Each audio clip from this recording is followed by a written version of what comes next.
the American Buddhist Church in the USA, the first organization of its time to bring Buddhism into the mainstream of the West. I am the founding teacher, Eric Butler. I'm the founding priest. And today we're going to be talking about how I teach. I am a teacher.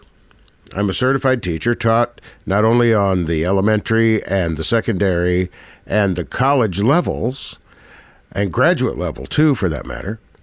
But I am a teacher, but I'm an American teacher. And so I hope if you have been listening to other Buddhist teachers, you don't come onto this site expecting me to talk so slow and to appear so spiritual and to think. No, I don't talk like that.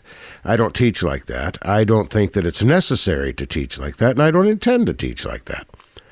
I teach like I teach.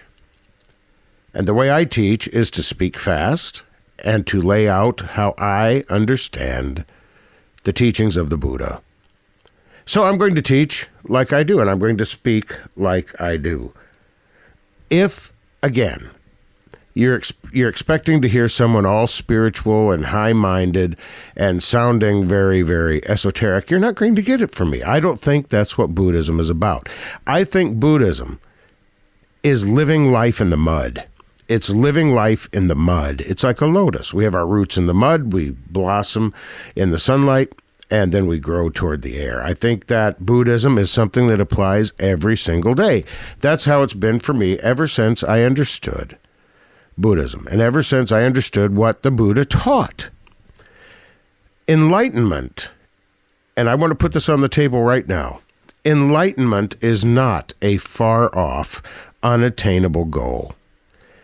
So many Buddhist teachers act like you cannot possibly get enlightened, that it's arrogant to say that you're enlightened, that to get enlightened takes multiple, hundreds and hundreds and hundreds of lifetimes, which, by the way, you can't prove, which is absolutely against the whole idea that Buddhism is easily grasped by the mind. Buddhism is a change of mind. The truths that Buddha unearthed, he didn't invent these truths. He recognized the truths. And when he recognized the truths and was able to bring those truths into himself, he became enlightened. All through the early Buddhist scriptures, including when Buddha went and found his 5 friends after he became enlightened and told them what had happened to him under the Bodhi tree with his enlightenment, they became enlightened on the spot over and over. When you read the writings of Buddha, when you read what people wrote about Buddha's interchange with other people, when they saw the truth and the scales fell from their eyes, they became enlightened on the spot. I do not believe, and I do not think. Now, why? Why do I think that enlightenment is not a far-off thing? Well, I'll tell you right now, and the earth is my witness, I'm enlightened myself.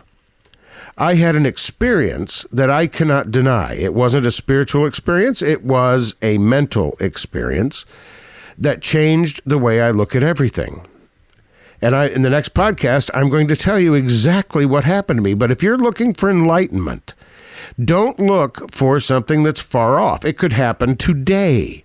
It could happen tomorrow. It could happen the minute you understand the truths that the Buddha iterated, that he had unearthed, that he had recognized. The truths were not invented by Buddha. No. He recognized them and probably wondered why he hadn't seen them before. But we have fog in our eyes. Because of many factors, we don't want to face the truth. The truth is, in a lot of ways, at first, very unpleasant. Until you realize that short period of unpleasantness opens the door to wonderful pleasantness and a life that's worth living. The truth is not always fun.